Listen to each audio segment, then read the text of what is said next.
ಹೇಮ ಸುಂದರಿ ದುರ್ಮುಖನಿಗೆ ಆ ಮುಹೂರ್ತ ಬಂತು. ನಿನಗೆ ಹೇಳಿದೆಲ್ಲ ಗುಂಡು ಗುಂಡಗಿರ್ಬೇಕು ಕುಳ್ಳಗಿರ್ಬೇಕು ಅಂತಲ್ಲ, ಬೆಳ್ಳಗಿದ್ದಾರೆ.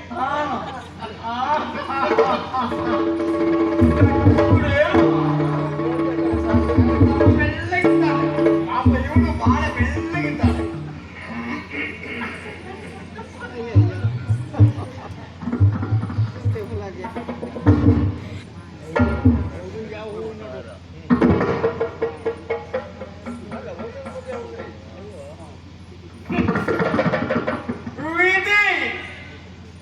ಎಲ್ಲ ಹಣೆಬರಹವನ್ನು ಬದಲಾಯಿಸುವುದಕ್ಕೆ ನೀವೇನು ಬ್ರಹ್ಮನ ಕೇಳ್ತೀಯಲ್ವ? ನಿನ್ನ ಹಣೆ ಬರಬಾರದು ನಾನೇ ಈಗ ವಿಧಿ.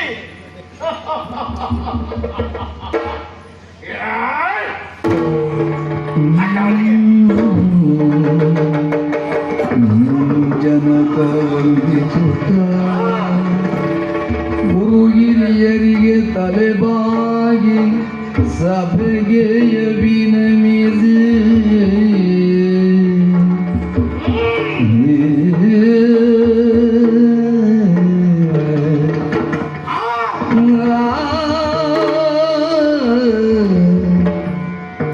ಪಿತನಡಿಗೆಯ ವಿನಮಿಸಿ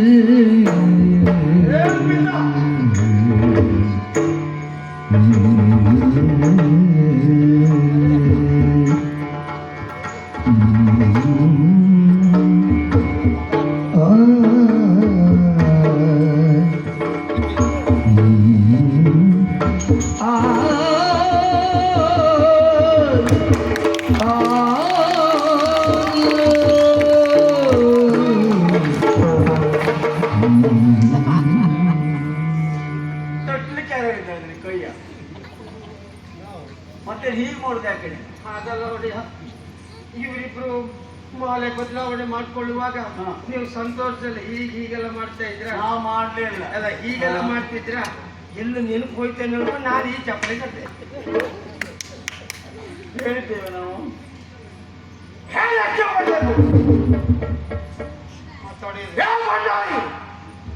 ಈ ತೆಂಗು ಸಮಯ ಕೊಡ್ಬೇಡಿ ಅವರಿಗೆ. ನಾವು ಹಾರ ಹಾಕುವಾಗ ಚಪ್ಪಾಳೆ ಕಟ್ಟಲಿಕ್ಕೆ ನಿನ್ನ ಕೈಯಲ್ಲಿ ಸಿಡಿ ಮತ್ತು ಸಿಡಿದಿತ್ತ ಅವರಿಗೆ ಒಂದು ವ್ಯವಸ್ಥೆ ಮಾಡು. ಮತ್ತೆ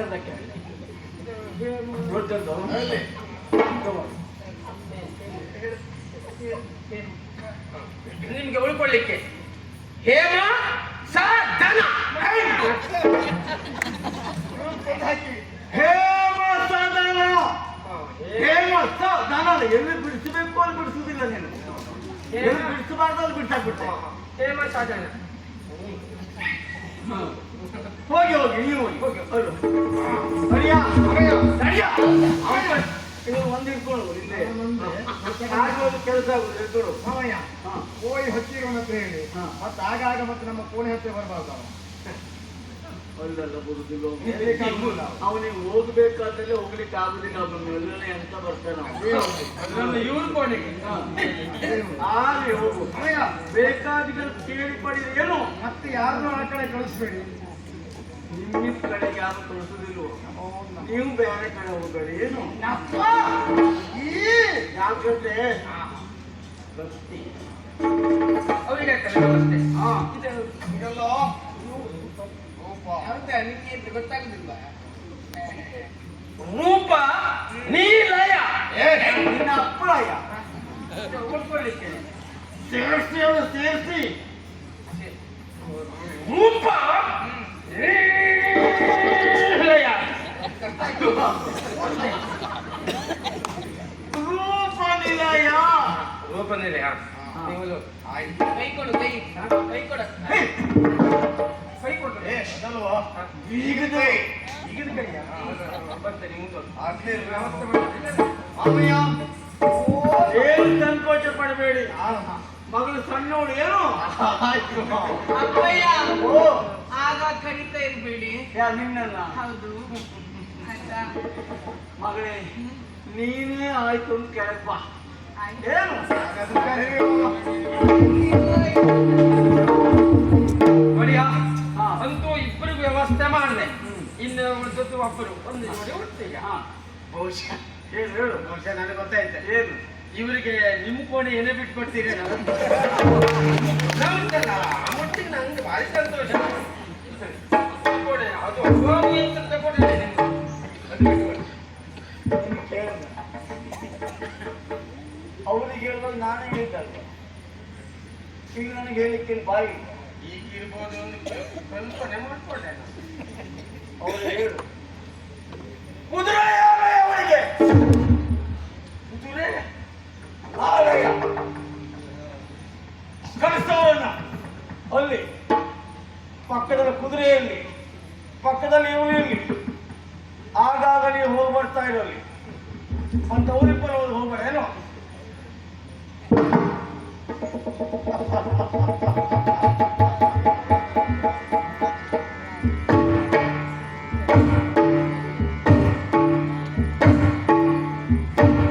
ತುಂಬಿದ ಸಭೆಯಲ್ಲಿ ಆಡಿದ ಮಾತು ನೀನು. ಎನಗವರೊಂದದಿ ದಿನ ಕಳೆಯುವ ಮಾನ.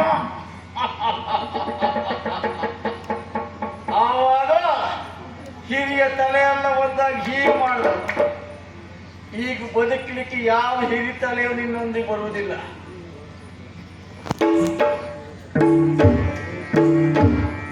ಅಳಬೇಕು.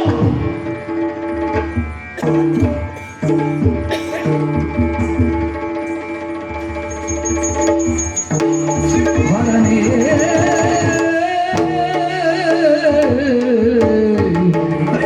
ಹರನೇ ಮೃತ್ಯುಂಜಯ ಪುರಗರನೇಯ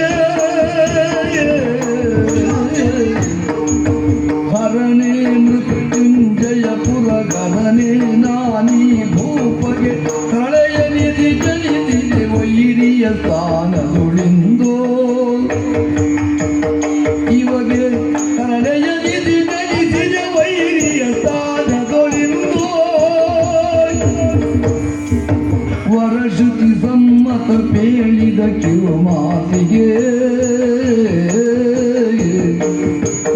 ವರಶ್ರುತಿ ಸಮ್ಮತ ಪೇಳಿದ ಕಿರುಮಾತಿಗೆ ರೋಗವ ವಿರಚಿಸಿ ವಿಧಿ ವಿರಚಿತ ಪರಿಣಯ ಜಾತಕ್ಕೆ ಗೈದ ಹರಣಿಯೇ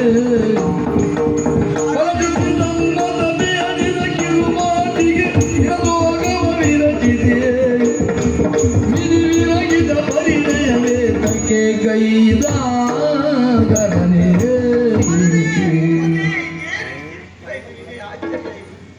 ಅದಲ್ಲದೆ ಹೋದ್ರೆ ಈ ಪ್ರಪಂಚದಲ್ಲಿ ಕೆಟ್ಟ ಮಕ್ಕಳಿರಬಾರದು ಅಂತ ಕೆಟ್ಟ ತಂದೆ ತಾಯಿಗಳಿಲ್ಲ ಅಂತ.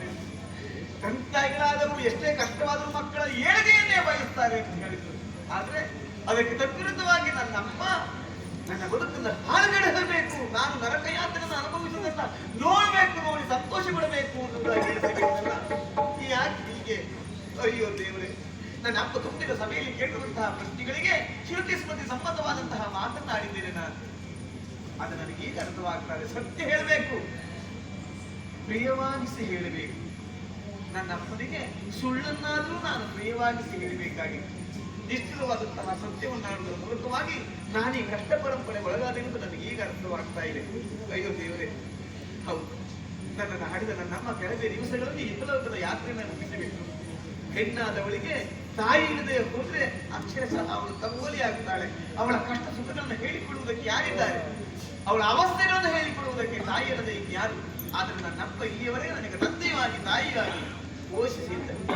ದೇವರ ಸಭೆಯಲ್ಲಿ ನಾನು ಅವರ ಪ್ರಶ್ನೆಗೆ ವಿರುದ್ಧವಾದಂತಹ, ಅವರ ನಿರೀಕ್ಷೆಯ ವಿರುದ್ಧವಾದಂತಹ ಉತ್ತರವನ್ನು ಕೊಟ್ಟೇನೆಂಬ ಕಾರಣಕ್ಕಾಗಿ ನನಗೆ ಈ ರೀತಿಯಾದಂತಹ ಶಿಕ್ಷೆಯನ್ನು ವಿಧಿಸ್ತಾರೆ ಅಂತಾದ್ರೆ, ಇಲ್ಲಿಯವರೆಗೆ ರಾಜಕುಮಾರಿಯಾಗಿ ಸುಖ ಸಮೃದ್ಧಿಯಲ್ಲಿ ಬೆಳೆದ ನಾನು ಇನ್ನೆಂದು ಬದುಕುವುದು ಹೇಗೆ ನನ್ನ ಯಾವ ಕಷ್ಟವನ್ನು ನಾನು ಸಹಿಸಿಕೊಳ್ಳುವುದು? ಗುಣ ಯಾತಕಿ ಪರಿಚಿಂತೆ ಪೇಳ್ ಪ್ರಾಣ ಕಾಂತೆ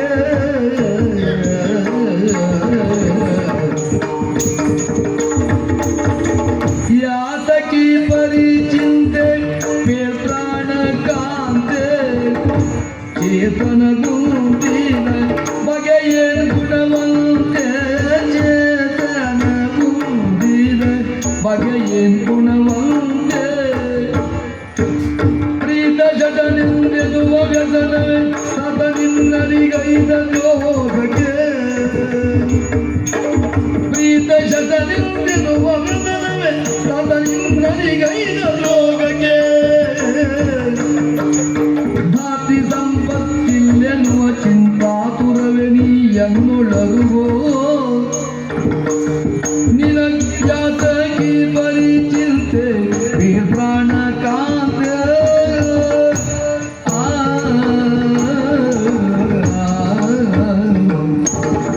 ಗುಣ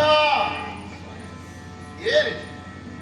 ಬುಡ ಕಡಿದ ಮರದ ಹಾಗೆ ದಪ್ಪನೆ ಬಿತ್ತು ಗೋಳು ಅಂತೊಳುತ್ತಾ ಇದ್ದೀಯ. ಅರ್ಥವಾಯಿತು ನನಗೆ. ಪುಟ್ಟ ರಾಜಕುಮಾರ ನೀನು ಮದುವೆ ಆಗುದಿದ್ರೆ ಒಬ್ಬ ಯುವರಾಜನನ್ನು ಅಲ್ಲ ಮಹಾರಾಜನನ್ನು ಮದುವೆ ಆಗಬೇಕು ಅಂತ ಆಸೆಯ ಕನಸು ಹೊತ್ತವಳು. ಆದ್ರೆ ನಿನ್ನ ಅಪ್ಪ ಹೋಗಿ ಒಬ್ಬ ಬೇಡುವ ಬಿಕಾರಿ, ಅದು ಒಬ್ಬ ಶಟ ಅಂತವನಿಗೆ ಮದುವೆ ಮಾಡಿಕೊಟ್ಟ ಎನ್ನುವ ಚಿಂತೆಯೇ ಅರ್ಥ ಆಗ್ತದೆ. ನಾನು ಬಡವ ಇರಬಹುದು, ಆದರೆ ಏನ್ ಮಾಡುವ ಹೇಳು, ನನ್ನ ಹಣೆ ಬರ ಹೀಗಾಗಿ ಹೋಯಿತು. ಒಂದು ತಿಳ್ಕೊ ನೀನು, ಸಿರಿತನ ಏನು ಶಾಶ್ವತವಲ್ಲ, ಬಡತನ ಎನ್ನುವುದು ಶಾಪವಲ್ಲ ಅಂತ ಹೇಳಿದ್ದಾರೆ. ಶ್ರೀಮಂತನಾದವ ಬಡವನಾದನು, ಬಡವನಾದವ ಮತ್ತೆ ಶ್ರೀಮಂತನಾದನು, ಎಲ್ಲವೂ ದೇವರಿಚ್ಛೆ ಅಂತ ಆಗ್ಬೇಕು. ಹೌದೇನೆ? ಇಲ್ಲಿವರೆಗೆ ಒಬ್ಬರು ಹೊಟ್ಟೆಗಾಗಿ ಬೇಡ್ತಾ ಇದ್ದವ ನಾನು. ಯಾಕೆ ಚಿಂತೆ ಮಾಡ್ತೀಯ? ಇನ್ನಿಬ್ಬರು ಹೊಟ್ಟೆಗಾಗಿ 14 ಹೆಚ್ಚು ಬೇಡಿದ್ರೆ ಆಯ್ತು. ಹಾಗಾಗಿ ಚಿಂತೆ ಮಾಡೋದು ಬೇಡ. ಯಾಕೆ ಹೇಳ್ತಾ ಇದ್ದೀಯಾ? ಬಡತನ ಬಂತನ್ನುವ ಕಾರಣಕ್ಕಾಗಿ ನಾನು ಅಳುವುದಲ್ಲ. ಬಡತಿಕೆಯನ್ನು ಅನುಭವಿಸಿದ ನನಗೆ ಕಷ್ಟವೂ ಅಲ್ಲ. ಆದ್ರೆ ನಾನು ಯೋಚಿಸುವುದನ್ನೆಲ್ಲ ಸ್ವಾಮಿ, ಏನು ನಿಮ್ಮ ಈ ಸ್ಥಿತಿಯನ್ನು ಕಂಡಾಗ ನನಗೆ ನೆನಪಿಗೆ ಬಂದದ್ದು, ನನ್ನ ಈ ಪ್ರಾಯ, ನನ್ನ ಈ ರೂಪ, ಮೃದ್ರೂಪಿ ನಾನು ನಿಮ್ಮ ಜೊತೆಗೆ ಇದ್ದೇನೆ ಅಂತಾದ್ರೆ ಸಮಾಜದಲ್ಲಿರುವಂತಹ ಕಾಮಕರ ಕಣ್ಣು ನನ್ನ ಮೇಲೆ ಬೀಳುತ್ತದೆ. ಸ್ವಾಮಿ, ಬಾಡಿಯ ಸಂರಕ್ಷಣೆ ಎನ್ನುವಂತದ್ದು ಕಣ್ಣನಿಗೆ ಕರ್ತವ್ಯ ಅಂತ ಹೇಳಿ ನಿಮ್ಮ ಈ ಅವಸ್ಥೆಯಲ್ಲಿ ನಾನು ನಿಮ್ಮ ಜೊತೆಗೆ ಬಂದ್ರೆ ನಿಮಗೆ ಉಪದ್ರವವನ್ನು ಕೊಟ್ಟ ಹಾಗೆ. ಯಾಕೆ? ನನ್ನ ರೂಪವನ್ನು ಕಂಡಂತಹ ಕಾಮಕರು ನನ್ನ ಮೈ ಮೇಲೆ ಕೈ ಇಕ್ಕುವುದಕ್ಕೆ ಬಂದಾಗ ಅಂತಹ ಸ್ಥಿತಿಯಲ್ಲಿ ನನ್ನನ್ನು ರಕ್ಷಿಸಿಕೊಳ್ಳುವುದಕ್ಕೂ ನಿಮಗೆ ಸಾಧ್ಯ ಇಲ್ವಲ್ಲ, ನನ್ನ ಮಾನ ಪ್ರಾಣವನ್ನು ರಕ್ಷಿಸುವುದಕ್ಕೆ ನಿಮ್ಮಿಂದ ಸಾಧ್ಯ ಇಲ್ವಲ್ಲ ಅಂತ ನಾನು ಅಳುತ್ತಾರೆ. ಹೌದು, ಮಾತು ಹೌದು. ಹೆಂಡತಿಯ ಮಾನ ಪ್ರಾಣವನ್ನು ಕಾಪಾಡಬೇಕಾದ್ದು ಗಂಡನಿಗೆ ಕರ್ತವ್ಯ. ಮಾತೇ ಹೌದಾದ್ರೂ ನೀನು ಕೆಲವು ವಿಷಯ ಮರ್ತು ಹೋದಿಯಾ ಅಂತ. ನೀನು ರಾಜಕುಮಾರಿ ಅಲ್ವ, ಬಹಳ ಓದಿದ್ಯಲ್ವ ನೀನು, ಆದ್ರೂ ಮರ್ತಿರ್ಬೇಕು. ನೆನಪು ಮಾಡ್ಲ ನಿನಗೆ, ಗಂಡಂದಿರಿದ್ದೂ ಸಹ ಹೆಂಡತಿಯ ಮಾನವನ್ನು ರಕ್ಷಣೆ ಮಾಡ್ಲಿಕ್ಕೆ ಆಗ್ಲಿಲ್ಲ. ಒಂದು ಕತೆ ಹೇಳ. ಹಿಂದೆ ಮಹಾಭಾರತ ಕಾಲದಲ್ಲಿ ದ್ರೌಪದಿಯ ಸಭೆಗೆ ಹೇಳಿಕೊಂಡು ಬಂದು ಕೌರವರು ಸೀರೆಯನ್ನು ಬಿಡಿಸೋದಕ್ಕೆ ಮುಂದಾದಾಗ ನನ್ನ ಮಾನವನ್ನು ಕಾಪಾಡಿ ಕಾಪಾಡಿ ಅಂತ ಕೂಗಿದ್ದಂತೆ, ಬೇಡಿಕೊಂಡಂತೆ. ತಾಳಿ ಕಟ್ಟಿದ 5 ಜನ ಗಂಡಂದಿರು, 5 ಪಂಚಪಾಂಡವರಲ್ಲೇ ಕೂತವರು. 5 ಜನ ಇದ್ದೂ ಸಹ ಹೆಂಡತಿಯನ್ನು ಮಾನ ಕಾಪಾಡ್ಲಿಕ್ಕೆ ಯಾರು ಮುಂದೆ ಬರಲಿಲ್ಲ, ಅವ್ರ ಹತ್ರ ಆಗ್ಲೂ ಇಲ್ಲ. ಆದರೂ ಸಹ ದ್ರೌಪದಿಯ ಮಾನಗಳು ಇತ್ತು ಹೇಗೆ? ಯಾವ ಹೆಣ್ಣೆ ಆಗಲಿ ಧರ್ಮವನ್ನು ಕಾಪಾಡಿಕೊಂಡು ಬಂದು ಅಂತ ಆದ್ರೆ ಆ ಧರ್ಮವೇ ಅವಳನ್ನು ಕಾಪಾಡ್ತದೆ ಹೇಳುವುದಕ್ಕೆ ಆವತ್ತಿನ ಕಥೆ ಸಾಕ್ಷಿ. ನನ್ನ ಪಾತಿವೃತ್ಯವನ್ನು ಉಳಿಸಿಕೊಂಡ್ಲು. ಹೆಣ್ಣಾದವಳಿಗೆ ನನ್ನ ಪಾತಿವೃತ್ಯವನ್ನು ಉಳಿಸಿಕೊಳ್ಳುವುದೇ ಧರ್ಮ. ಆ ಧರ್ಮವೇ ನಿಮ್ಮನ್ನು ಕಾಪಾಡ್ತದೆ. ಹಾಗಾಗಿ ನೀನು ಯಾವ ಕಾರಣಕ್ಕೂ ಧರ್ಮವನ್ನು ಬಿಡಬೇಡ, ಅದು ನಡೆಸಿಕೊಂಡು ಹೋಗು. ಕಷ್ಟ ಕಾಲದಲ್ಲಿ ಆ ಧರ್ಮವೇ ನಿನ್ನನ್ನು ಕಾಪಾಡ್ತದೆ. ನನ್ನ ಕತ್ತರಿಸಬೇಕು. ಧರ್ಮವು ರಕ್ಷಿತ ರಕ್ಷಿತ ಅಂತ ಹೇಳಿ ಅಲ್ವೇ? ಯಾವನು ಎಂತಹ ಕಷ್ಟ ಸ್ಥಿತಿಯಲ್ಲಿಯೂ ತನ್ನ ಧರ್ಮವನ್ನು ರಕ್ಷಿಸಿಕೊಂಡು ಬರ್ತಾನೋ ಅವನ ಕಷ್ಟ ಸ್ಥಿತಿಯಲ್ಲಿ ಧರ್ಮ ಅವನನ್ನು ರಕ್ಷಿಸ್ತದೆ, ಕಾಪಾಡ್ತದೆ ಎನ್ನುವುದಕ್ಕೆ ದ್ರೌಪದಿ ವಸ್ತ್ರಾಪಹರಣ ಸಾಕ್ಷಿ ಅಲ್ವೇ? ಒಳ್ಳೆಯ ಸಾಕ್ಷಿ, ಅನುಮಾನವೇ ಇಲ್ಲ. ಈಗ ನನಗೆ ಧೈರ್ಯ ಬಂತು. ಹೌದಲ್ಲ? ಯಾವ ಚಿಂತೆಯೂ ಇಲ್ಲ. ಬೇಡ. ನೀವು ಕುರೂಪಿಗಳೆನ್ನುವುದಾಗಿ ನಾನು ಭಾವಿಸುವುದೇ ಇಲ್ಲ. ಸರಿ. ನಿಮ್ಮ ಅಂತರಂಗದ ಸೌಂದರ್ಯ ಏನು ಅಂತ ನನಗೆ ಈಗ ಅರ್ಥವಾಯಿತು. ಹೌದಲ್ಲ? ಸಂತೋಷದಲ್ಲಿ ಕಾಲ ಕಾಣು.